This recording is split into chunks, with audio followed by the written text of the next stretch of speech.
Alright, before I even start talking about this movie, I should answer this question right off the bat. So, can Far From Home be watched as a standalone film, or do you need the entire MCU memorized beforehand?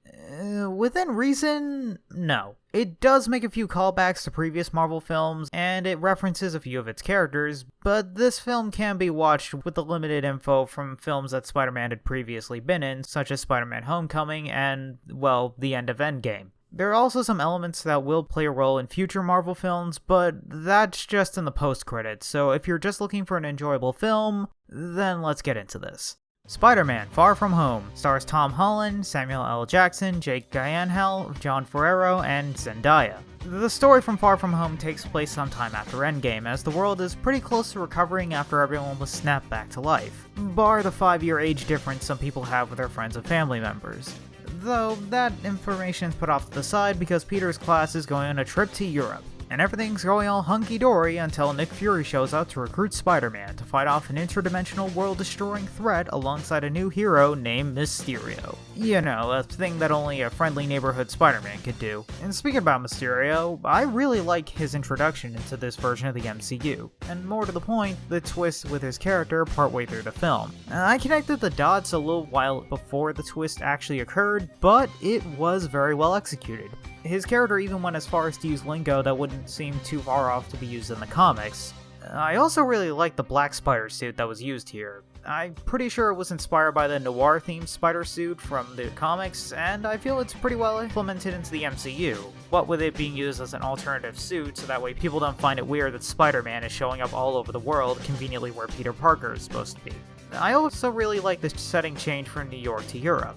Not only does it give the film a visual appeal in the same vein as, say, films like Black Panther and Doctor Strange, with its more unique locations, and while I don't think it's mandatory to see the older Marvel films, there are some visual elements that call back to the old Iron Man films, which adds to the narrative theme of Spider-Man filling in a void that was left in a world after Endgame.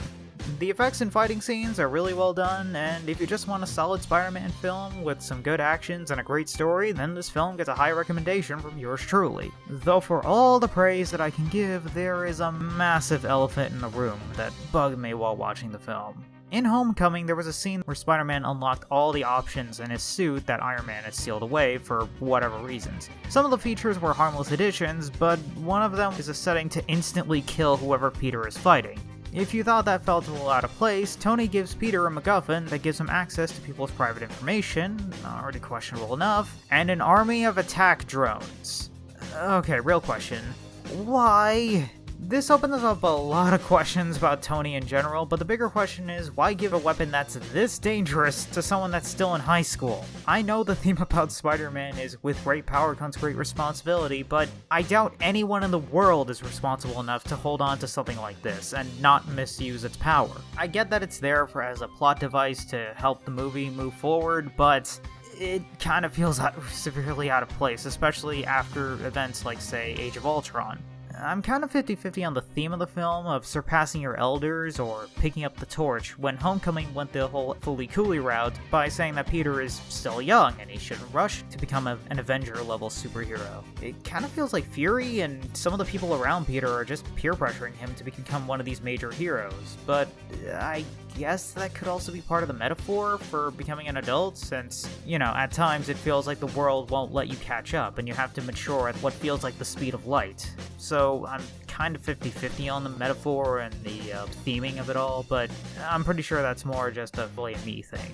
Or maybe Fury's kind of an asshole. Who knows? That's also an option. And with all that said, I will loosely discuss the end credits scenes, as there are 2 in this film, and both of them are really good. I'm gonna try my best not to spoil them, so anyone who still hasn't watched the movie won't have it completely ruined for them. The pre-credit scenes has a character from the Spider-Man comics make a reappearance that was sorely missing in the MCU, and a revelation that gets revealed which will make the next Spider-Man film really interesting, since it changes everything moving forward. And then there's a post-credit scenes, which is slightly less interesting. It just gives us some insight into the future films, so if you're in the camp that wants to see how the universe turns out, then there's something to find here. But hey, what did you think? Feel free to share your thoughts with me in the comment section down below. And with all that said, I'm signing out.